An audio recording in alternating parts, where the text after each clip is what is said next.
This morning we have two scriptures that we're going to look at. Our first scripture is from Psalm 15. It's a short psalm, so I'm going to read the whole psalm. It's going to be found on page 388 in your pew Bibles. It's also going to be on the overheads in front of you. This is Psalm 15. Lord, who may dwell in your sacred tent? Who may live on your holy mountain? The one whose walk is blameless, who does what is righteous, who speaks the truth from their heart, whose tongue utters no slander, who does no wrong to a neighbor and casts no slur on others, who despises a vile person, but honors those who fear the Lord, who keeps an oath even when it hurts. I really like that line. I'm going to say that one again. Someone who keeps an oath, they keep their promises even when it hurts, and does not change their mind, who lends money to the poor without interest, who does not accept a bribe against the innocent. Whoever does these things will never be shaken. Our second scripture comes from the Gospel according to John. We're going to read chapter 8, verses 31 through 47. In your pew Bibles, it's on page 758. Again, it'll be on the overheads in front of you as well.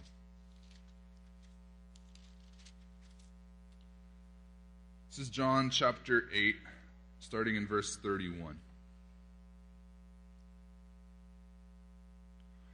To the Jews who had believed him, Jesus said, "If you hold to my teaching, you are really my disciples, and then you will know the truth, and the truth will set you free." And they answered him, "We are Abraham's descendants, and we have never been slaves to anyone. How can you say that we shall be set free?" Jesus replied, "Very truly I tell you, everyone who sins is a slave to sin. Now a slave has no permanent place in the family, but a son belongs to it forever. And so if a son sets you free, then you will be free indeed. Now I know that you are Abraham's descendants, yet you are looking for a way to kill me, because you have no room for my word. I am telling you what I have seen in the Father's presence, and you are doing what you have heard from your father." "Abraham is our father," they answered. "Now, if you were Abraham's children," Jesus said, "then you would do what Abraham did. But as it is, you are looking for a way to kill me, a man who has told you the truth that I heard from God. Now, Abraham did not do such things. You are doing the works of your own father." "We are not illegitimate children," they protested. The only father that we have is God himself."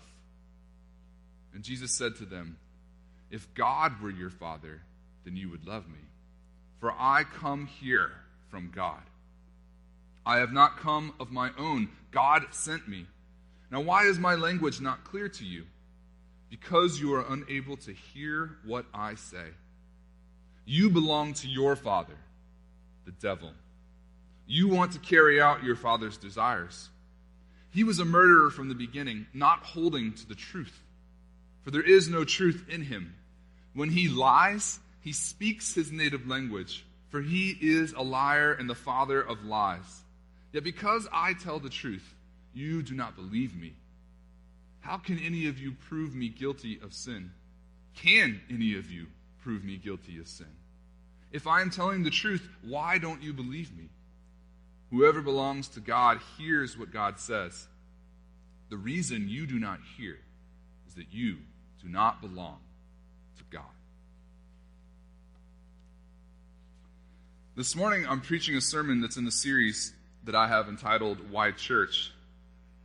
It's a series that I've based on the writing that we read from the Call to Worship. This writing is called The Great Ends of the Church.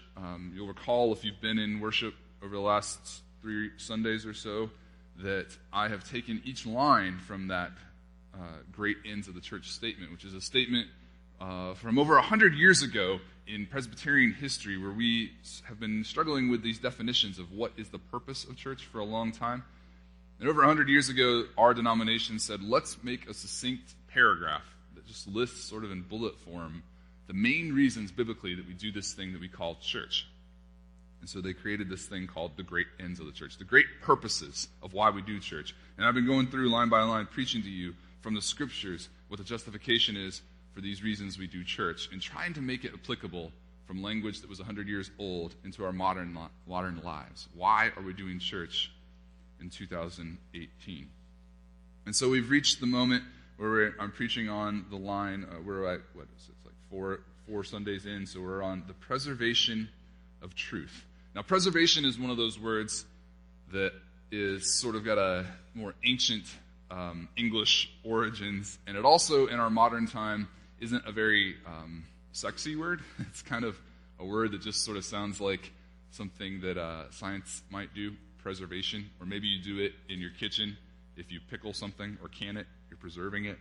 But preservation of the truth has a much deeper meaning than this sort of science-y kind of language, this sort of ancient sort of terminology. It has a more deeper concept of what we're trying to do here. Preserve the truth. Now, if you're going to preach a sermon about the truth, you could focus on the capital T truth, the difference between what we see as truth, speaking the truth or speaking a lie, telling the truth or not understanding what something really means, a falsehood, a distraction, a misunderstanding. Or you could talk about deeper concepts, bigger capital T truths, bigger things that go beyond our human perspective into what is out there to be able to be understood, or perhaps even beyond our understanding, where we only scratch the surface, the real meaning of existence, the real way things work beyond our perspectives. But this Sunday, rather than talk about those big capital T truths, which are open for debate and open for interpretation, and will be other Sundays when I proclaim to you those bigger things, I hope to scratch the surface of that idea of truth, perhaps with a capital T, by focusing on the lowercase t truth. The kind of truth I was talking about with our children during the children's message this morning. The distinction between when we tell stories for fun and when we tell outright falsehood for the purpose of lying. That kind of truth. And so in looking at that, we have these two scriptures that I wanted to elucidate, read for you, to give you some background, to hopefully pull us into why we do church and preserving the truth. We look first at Psalm 15. In the Old Testament, the scriptures prescribe, they give you commandments, things you should do.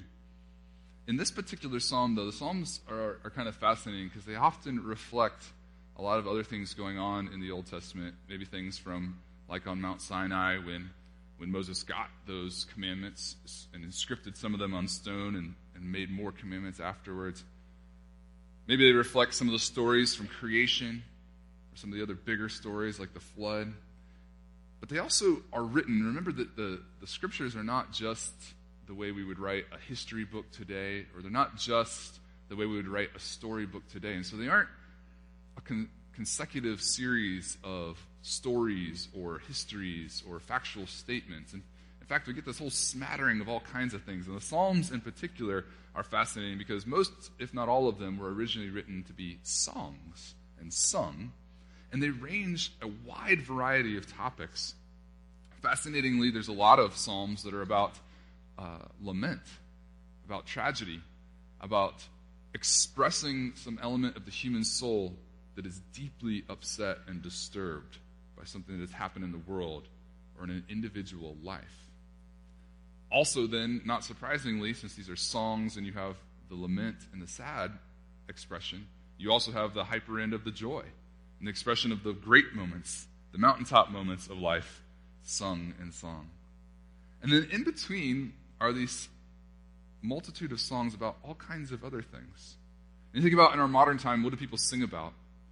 And the descriptions of what people sing about range any kind of topic in the world. There might be a preponderance of love songs. There might be an abundance of certain types, but there really isn't a limit to what you can sing about. And the same is true in the Psalms. And so we find Psalm 15. And Psalm 15 is kind of an interesting one because it's not really about something they're sad about, not something they're really joyful about. It's kind of a teaching psalm. It's a question that they start the song with. The question is, Lord, who may dwell in your sacred tent? Who may live on your holy mountain? When I hear those two verses of this psalm, I think about the story from the New Testament where Jesus took 3 of his disciples up on a mountainside. And when they not just mountainside, mountaintop. And when they got to the top of the mountain, it was almost like they were cut off from the rest of the world, perhaps in a cloud. And Jesus, for a moment, revealed himself, something that was beyond his human self, or something about who he was and the light that came forth from him. And the 2 other people that perhaps resembled folks from the Old Testament stood beside him. And the disciples were wondering whether or not they should throw up a tent for these people. And I don't know if it was partially because they were getting blinded, but the old school stories of the idea of a dwelling place for God, a dwelling place for the divine, is what popped up. And so when you read these first 2 scriptures here, you need to know some of your Old Testament and your New Testament stories to know when the person's writing a song and saying, Lord, who may dwell in your tent, who may live on your holy mountain, it's not just an idea of setting up a tent on a mountainside. It's an idea of experiencing God in the flesh. It's a scratch at the idea of heaven in an old school, Old Testament sense, right? In the sense of where ancient human beings still thought you might be able to reach God who lives up above by getting to the highest mountain. You might be able to experience the divine if you could just get up there. And maybe he's got a dwelling place up there. Maybe he's got a tent, a tabernacle, a holy site. You can actually stay with him and live with God. And so it's an ancient expression of something like heaven, something like dwelling with God, something like being in the new recreated earth that is with God in the garden. That's what's being described in those 2 verses. And then that question that starts this song, remember it's being sung, if you can think of that, starting a question with, Lord, who may dwell with you forever? Who may be in your paradise, in your garden? Then the rest of the song takes the answer to that question. This person starts to testify to what they believe it would take to be able to dwell with God forever. The testimony is pretty intense, right? This is that scripture, this is that moment where we reach a time and time and time and time and time and time and time again in the Old and the New Testament where it describes what it takes for us to be a real believer, to walk in the path of God, to walk in the footsteps of righteousness, to carry your cross and follow in Jesus' path, is to do something that seems almost impossible. The description of those who can enter the holy tent, the holy mountaintop, the presence of God, and dwell with him are those who are blameless, who are righteous, who tell the truth from their heart, who do not slander, who do no wrong to neighbors, who do not slur, who despise evil and vile people, who know who those vile and evil people are and how to despise them in a way that is not ungodly, who honors and fears the Lord, who keeps promises even when it hurts them, who does not change their mind just because the political whims or the ways of the world flow around them, who lends money to the poor and doesn't expect them to give them more in return, who doesn't accept bribes or lies against their neighbor for their own profit. Those who do these things shall not be shaken. I kind of think if it was a song that we sang today, and it's that intensity of describing what it really takes to dwell with God, I kind of wonder, would that be like a sing-songy song? I don't know. Would it be a sad song? Because it's hard to do. Would it be a heavy metal song that builds to the end? It feels like it's bashing your brain in while you're trying to listen to it. It's a hard calling. Jesus, in our New Testament, I think oftentimes people think he either dumbs down what is proclaimed in the Old Testament or makes it more achievable in some way or makes it more human. But when I look at some of what's proclaimed here and I think about what Jesus says about these same topics, I can't help but wonder if Jesus actually makes it more specific and even harder. I'll I'll give you a couple of examples. It says here that those who can dwell with the Holy One on the holy mountain, they'll lend money to the poor without interest. Jesus in the New Testament says, just straight up give it to the poor. Just give it away. Right? If you lend money to somebody without interest, you're still expecting them to give you your principal back in return, right? If I come to you and give you $20 and say, all right, I expect you to give me $20 back at some point, you still expect to get back what you gave to them. That's a lend. That's loaning it without interest. But if you're doing from Jesus' perspective, Jesus says if somebody asks you for $20, you just give them the $20. That's not easier. That's not dumbing it down. That's harder. You don't even get your $20 back. Another thing it says in here, do not accept a bribe against the innocent, right? Don't accept somebody to try and trick you to do something or try and use you to lie against your neighbor. More specifically, it says someone who does no wrong to their neighbor. In the New Testament, Jesus says you shouldn't lie, period, not just accept a bribe, which is a bigger concept than that specific moment. But on the idea of the neighbor, where here it says, do no wrong to a neighbor, Jesus takes it even a step further, right? What does he say are the first and second commandments that are like one another? He says, love the Lord your God with all that you are, all your heart, all your body, all your soul, all your power, all your strength, everything that is in you. And the second commandment, which is just like it, is to love your neighbor as yourself. You see, here, if this person is saying, do no wrong to your neighbor, you can still ignore your neighbor and not do wrong to them. Jesus takes it a step further and says, no, you can't just let them be and not do wrong to them. You must love them as yourself. That takes action. That takes work. So flipping to the New Testament, where Jesus takes what is already a hard command, already a hard concept, already difficult things from the Old Testament and the commandments of the Old. Remember, Jesus said, not a letter of the law shall fall away. That he came to bring fruition to what the law said, to take those things, those ideas, and to fill them up even more. In many ways, I think, is to make it even more challenging. What we find in our moment in the New Testament, I've got good news for you here. So if you're listening and you're wondering whether I'm just going to beat you up in this sermon, I hope you keep your ears open, because I got some way to turn this for you. In the New Testament, we reach a moment where Jesus is encountering his own people, the people that he came first to reach out to, his own Jewish folk. The context for this conversation is one in which Jesus has been teaching in the temple court. Now, if you remember, at the time of Jesus, it was the second temple in Jerusalem, right? They had already lived through multiple times of going through slavery in Egypt, being set free, coming to the promised land, establishing the 12 tribes, the 12 tribes dying, kingdoms coming in and overcoming them, people being taken as prisoner, first to Assyria, then to Babylon, being set free from Babylon, coming back and reestablishing the temple that had been burned down and destroyed by the Babylonians. And then you get to the time of Jesus. The temple stands, the second temple. Jesus reaches the courts. Remember, the courts are just the outside of the temple complex, just inside the outermost walls. But there's all these other inner sanctums of the temple. And so the regular public, the regular refuse of humanity, who at least were Jewish, could enter into that outside court area. And if you're somebody who were bold enough, and somebody who had enough people who were willing to listen, and weren't saying crazy enough stuff to get yourself arrested, you could speak out in those courts, and sometimes people would listen. So Jesus went to the area where he was allowed to go, and he would speak to the faithful and try to teach them. And this is that moment. He's in the temple courts. He's in the complex of the ruling establishment of the Jewish people. And he starts teaching people, just speaking out loud, and crowds start to gather. Intermixed in the crowds are the people who are from the establishment. Remember, there's a whole hierarchy of Jewish leadership in addition to the Roman leadership. The Jewish religious leadership had its own hierarchy.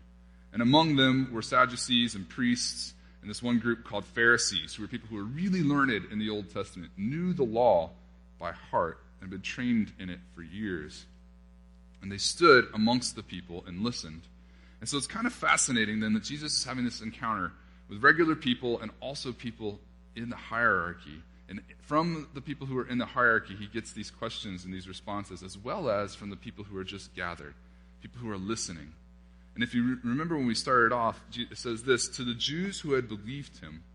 Now, I think in our modern time, we like to think of old folks, Old Testament stories, even New Testament stories, as old and antiquated. And the people back then were just either in groups or out groups, people who got it or people who didn't get it. But the truth of the matter is, as it is still today, that there's always something in between. And so there are people among that listening group, even the Pharisees, who would believe what Jesus had to say at various times. And so after a series of teaching them things, where they've been struggling and questioning and trying to get him to say something to prove himself to be stupid, he gets to a point where some people are starting to believe. Some of the Jews who are gathered there, and even some of the Pharisees are believing. And so it's out of this belief that Jesus continues to teach. Now, I think if most of us who were trying to accomplish something in this world got to a political moment where we had risked of ourselves to stand up in a public place, a place where you knew you were taking a big risk to start talking anyway on the temple complex, and you're starting to teach, and you had gotten through some of your greater adversaries who were teaching against you and calling you foolish, who started believing you, maybe you would quit there and call it a day, right? I've got my goal done. People are starting to listen to me. But that wasn't Jesus. And so Jesus said to them, "I'm more teaching." He continued on. And he said to them, "If you hold to what I'm teaching you, you are really my disciples. And then you will know the truth, and the truth will set you free." Now, I was just telling you about how when the psalmist wrote in the song, and you wonder what kind of context in which that was sung, but it was a hard message to hear, still a hard message to this day. To live up to this kind of expectation, this kind of godliness in this world is a difficult thing to do. And I was describing to you how Jesus makes it even more difficult in making it come to fruition. I think most of the time it's not easier. It's actually harder what Jesus is actually asking us to do. And so you arrive at this moment where Jesus has been teaching these people. Some of them start to believe. Even some of the adversaries, the Pharisees, start to listen and believe. And instead of shutting up, Jesus says to them, if you listen and follow what I teach you, then the truth, you will know the truth, and the truth will set you free. And when he said that phrase, the truth will set you free, he knew it would make them upset. And so he took a group that was already believing in him and added to them something that was too hard for them to not walk away and be upset. Right? So you think about the context in which Jesus lived, you think about our own lives, you think about the way that we're called to do things, and you think, man, it's so hard to do this stuff. And yet Jesus is the one who consistently pushed people, even when they got to the point of belief, pushed them that much further till it was hard. The truth will set you free. And what pissed them off about that statement? We are Abraham's descendants. We are not slaves to anyone. And in fact, they say, we have never been slaves to anyone. Now, when you say in the same sentence, we are Abraham's descendants, and you say we have never been slaves to anyone, it's kind of an oxymoron. Because if you know your Jewish history, you know that they have been slaves time and time and time again. Now, they're saying we haven't, as individuals, been slaves to anyone. But when you're talking about being a descendant of Abraham, you are a person who has been through slavery, at least through your bloodline. And so it's an oxymoron to begin with. And he said, but they say this, how can you set us free? How can you say that we shall be set free? And it goes through a triad discussion here, where 3 times they say, we are not slaves to anyone. 3 times they say, we have Abraham as our father. Actually, 2 times they say Abraham, and by the 3rd time they say, it's God who's our father. And each time in between, Jesus is replying to them saying, I know that you are by blood descendants of Abraham, but you are not true sons and daughters of Abraham because of the way you behave. This is a hard teaching. This is a hard reality. That you can be born, in the case of the Jewish people, into a long lineage that has been defined as the people of God, largely by how you are born, what family you come from, and what scriptures you proclaim and believe. And yet you can lose all of that lineage, the bloodline, the DNA, the scriptures themselves, the stuff you say you believe in, has zero meaning if you get to the point of you not following in the actual Father's footsteps. Right? This is what Jesus says. Because you have the desire to murder me in your hearts, you are not descendants of Abraham. You may be biologically his offspring, but spiritually, you have a different father. They intended, in fact, many of them who had not begun to believe, and even those who had started to believe when they were challenged by Jesus' statement about freedom, they were intending to want to kill him. And we know this because it goes down to plan to stone him, and then eventually they crucify him. And even though they have the Romans do their dirty work, it's the Jewish people. It's his brothers and sisters, his fellow comrades, his fellow lineage who actually make the decision. So they actually do end up murdering him. And he says to them, because of that desire in your heart, because of that twisting of what the truth is, because you are here really questioning me from the first place, because you want me dead, you do not have Abraham as your father or God. In fact, you have the devil. For the devil has been the author of deceit from the beginning. He's had murderous intent from the start. And when you seek what he seeks, you become his son, his daughter. I said this is a hard teaching. It's been there from the beginning. It's up to our own time. Most of you sitting here, I know, haven't been people who have actually sought the death of another. You may have had flashes of inflammatory thought in traffic or something else in your lives. Moments when you've really been angry with somebody, and the thought may have crossed your mind, but it was a fleeting moment, not a desire or an intent. But I want you to think for a moment what it took for these Jewish people, his brothers and sisters as descendants from, biological descendants from Abraham, his fellow group, people with whom he spoke the same language, believed in the same God, practiced the same worship. What would it take for you to believe something so awful about another human being that you would wish them off the face of the planet? What would it take for you to believe something so evil about others that you would see them in such a way, that you would put them in such a group, that you would view them as the enemy? And not just the enemy, but people who you can write off. And not just people who you can write off, but people whom you can slander. People who you can do devious and evil things to. People who you talk about behind their backs. People with whom, when others spout lies, you are apt to believe those lies. And not just believe those lies, but repeat those lies. Brothers and sisters, we live in that time. Now, you may not be out seeking to do the stoning or the crucifying in a literal sense, but many of you, perhaps most of you, have definitely sat in the chairs of casting lies, of repeating lies, of casting judgment, of painting others into these other groups where you are willing and able in your own mind to conceive of them falling off the face of the planet and having no second thoughts about it. Where in point of fact, your heart has desired for some of those people to be gone and dead.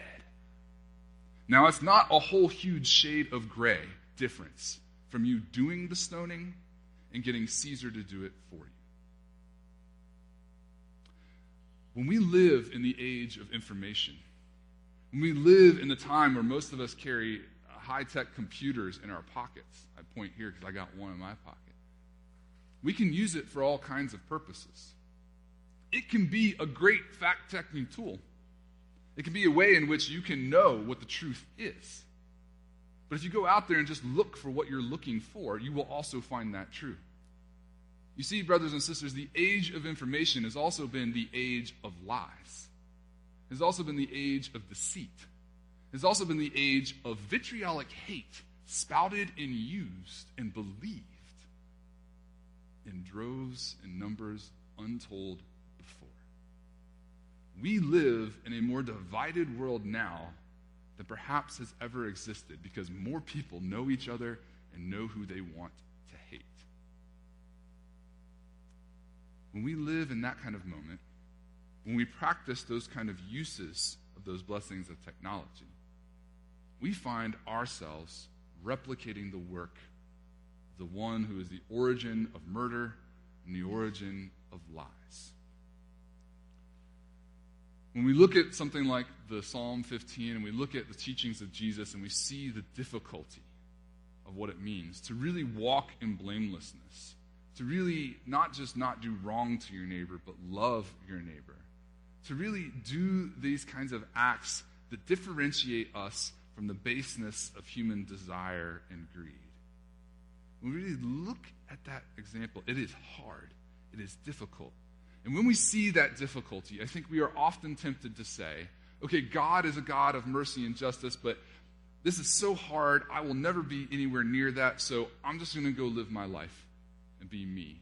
And hope, whether it's on my deathbed or somewhere between here and there, that the stuff I do on Sundays or the time I spend serving some food on Mondays or that the things I do in between will be just enough to make me acceptable to God, right? I think most of us really functionally live Christianity in that way. We're just hoping we're grabbing, cherry-picking the moments in our lives that will add up enough in that grand book of life to be just enough to scrape by on wherever that dividing line is. But that's not the call that God has put into our lives. That's not the call of what it means to be following in the footsteps of Christ. You see, the flip of that idea, which is what the psalmist was writing about, and which is what Jesus was talking about, which is what's so hard for humans to get to, isn't necessarily just the doing of it. It's the pursuit of it. It's the intent of your heart. You see, if the high apple pie in the sky kind of dream is to live up to this blamelessness, this righteousness, this really treating your neighbor as yourself, the really loving them, and that is hard to attain, perhaps impossible to attain, and so you shoot for the bottom of that scale, your heart's already been turned toward the intent of lie. Right? Because the truth is for you to try and shoot as high as you can for that top moment, for that top ability. You may never reach it in this life. But if you're always shooting for the bottom of that scale, then you're toying with the line of who you really serve. Who's really your Father? Whose footsteps you're actually following in. And a lot of days, even that line is hard to achieve. I'll give it to you one other description. Just as recently as yesterday, I was in the car with my dad driving from one place to the next. And I was lamenting with him about the time we live in right now. And you can lament about billions of things around the world, right? All the challenges that we exist in our modern time. Challenges that have never existed before. Generations that are facing unequal income and poverty levels and the debasing of the middle class, wars around the globe, the longest wars our countries have ever been in, the change of the climate, the pollution of the seas, you name it, overpopulation of the world. But the thing I lamented about in that moment wasn't all this laundry list of those things. I lamented about the fact that it is hard to find a man in particular, but a woman as well, who lives a life that we can call with integrity in this modern time. Who actually does what they say they will do. Who keeps a promise. Who actually seems to be caring about other people and the way they speak and act. Who actually be a person worthy of trying to reflect a little bit of the lifestyle they live. It is hard to see anyone worthy of that kind of note in this day and age. My heart breaks to think about that. A person of integrity is difficult to find. I think when we look at these scriptures and we recognize their difficulty, it can make us shoot for the bottom line. God's not looking for bottom line dwellers. If you want to be a person that has any aspect of trying to reflect the truth in this life, then you have to be a person who's willing to challenge the lies. That takes work.